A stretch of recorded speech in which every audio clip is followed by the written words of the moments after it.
Second British mercenary surrendered in Mariupol, and an American mercenary was killed. Name of this guy is Shaun Pinner, a friend of Aiden Aslan. They trained together. Should make this clear, when they joined Ukrainian armed forces, these people signed a contract. They were getting paid for their service, which, by definition, makes them mercenaries. Meaning when they are captured, they are not considered to be prisoners of war. Instead, they are considered criminals, like murderers or rapists. They are certainly not heroes. Both these men are subjects to criminal prosecution. I'm Shaun Pinner. I'm a citizen of the UK. I was captured in Mariupol. I'm part of 36 Brigade, 1st Battalion, Ukrainian Marine Dushiya. I was fighting in Mariupol for 5-6 weeks, and now I'm in Donetsk, People's Republic. Name of American guy is Quintana Cezar. He died several weeks ago outside of Mariupol, as the city was getting encircled. Вы видите паспорт гражданина Соединенных Штатов, который свидетельствует о том, что такой гражданин находился на территории Украины, непосредственно в Мариуполе, принимал участие в боевых действиях по территории Мариуполя на стороне украинской армии. Соответственно, был погиб, захоронен в районе поселка Mariupol, западная окраина города Мариуполя, соответственно, с координатами X52 16 710 и 738 72 73. Это для того, чтобы его родные, естественно, все-таки могли, мы люди остаемся людьми в любом случае, чтобы они могли после уже боевых действий, наверное, как-то решить вопрос о захоронении там по месту жительства в Америке.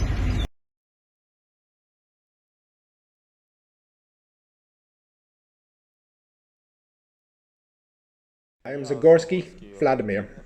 Born in 2001, I am in the army since 2018.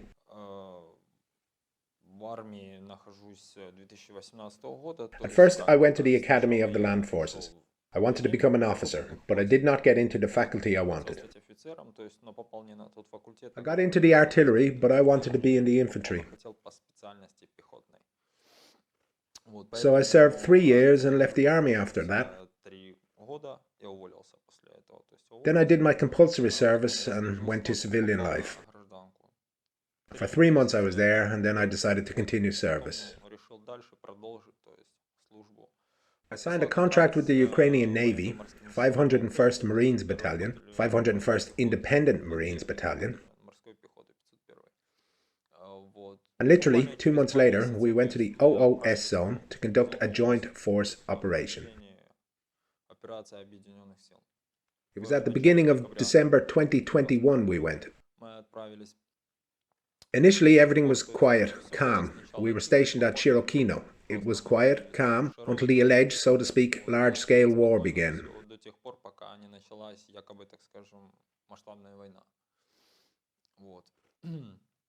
As for what was happening there, I can say that all the lads were morally fortified, very strongly. All were ready to the last stand. Stand, stand. All the Marines.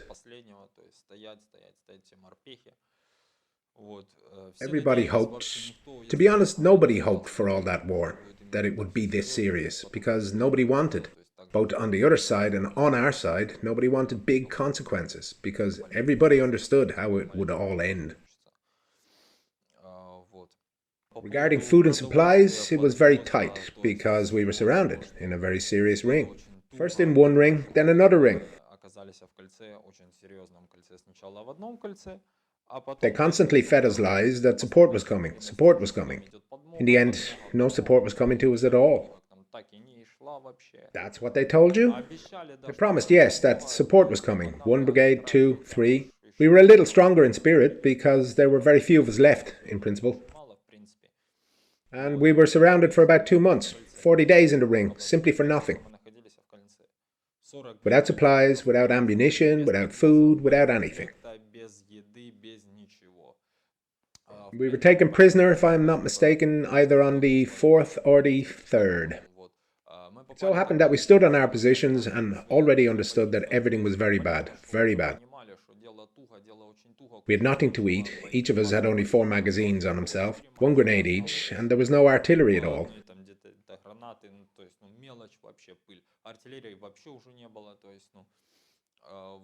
And then what? One beautiful morning, it was just my shift. I was standing in position. We were told, take the minimum of your gear and leave the position. What do you mean by leave the position? It was explained where to go, down there. There's a gathering of all the guys from the positions. All the positions are taken down. We did not understand what was going on. We immediately thought of an escape corridor. We were all rejoicing. We took the bare minimum. They said leave all ammunition behind. That was the order of our commander, and that was it. We took a bare minimum of belongings, small arms and anything that was already on us. We went down and packed, then we went up a little higher to the next street, to another nearby position, and there we were simply told to lay down our arms completely. The commander and our superiors told us to lay down our weapons completely. At that point we didn't realize it was going to be captivity, but we knew it was a very bad option. We understood that there were thousands of fighters, thousands, and we were constantly being shepherded by firing techniques, by tanks, APCs and BMPs. And on top of that, we were being pinned down. We were being slashed from above. We didn't know what to do. And where will you go with a machine gun against an airplane and artillery? Where will you go? Or against a tank, an APC, whatever. We only had small arms, that's all. We laid down our arms. Half of us did not understand what was going on. I mean, how could we lay down our arms just like that? Everybody stood to the last. Everybody was ready to die. Everybody put down their weapons completely, down to the last one, down to a little knife like this. Even the nail clippers, everything was left. Everybody was on just the body armor and helmet, everything.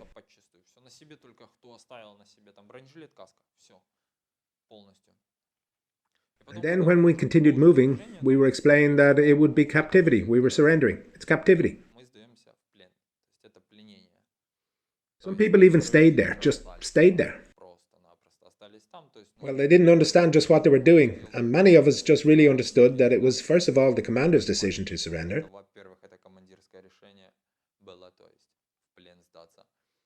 And secondly, we understood there was nothing more to fight with. We had no supplies, nothing. We had no choice. The commander decided so, and some of us supported him, and some were really dissatisfied. The commander decided so, in order to save the lives of our remaining troops. I just didn't understand at first. Of course I was very aggressive about it. How is that so? We have to go on, forward, to the last, to the grave, as they say. Until the last one. We understood that we couldn't pull out. There were thousands, and we had a few hundred, a couple of hundred, 200-something people.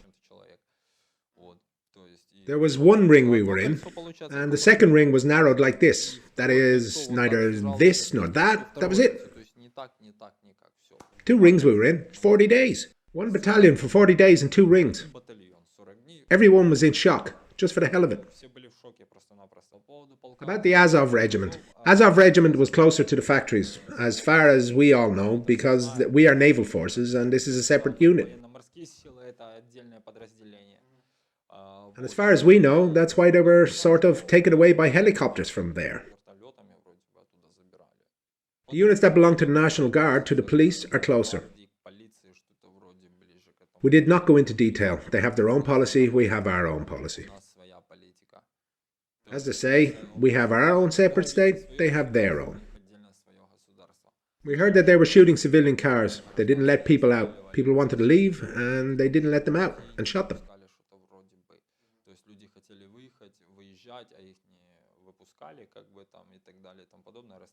I have a very negative attitude towards this because, first of all, everything's clear, but when you see who is sitting in the car, people were leaving, running away, wanting to save themselves. It's very wild, very cruel in my opinion. I would just like to go home to my family. With the army, I hope it will be final. Everything, taboo, because I am very disappointed in the state.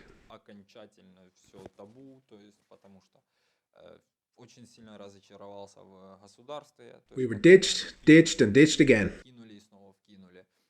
The whole battalion thinks we were treated like cannon fodder. They just threw us in and abandoned us there, that's all.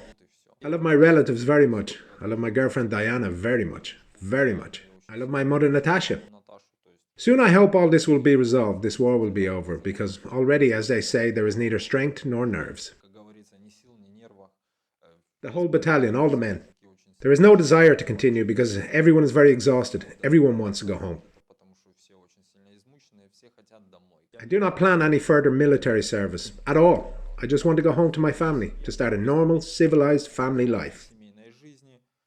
So I don't have any plans to continue. What I needed I saw, heard, felt, and that's enough.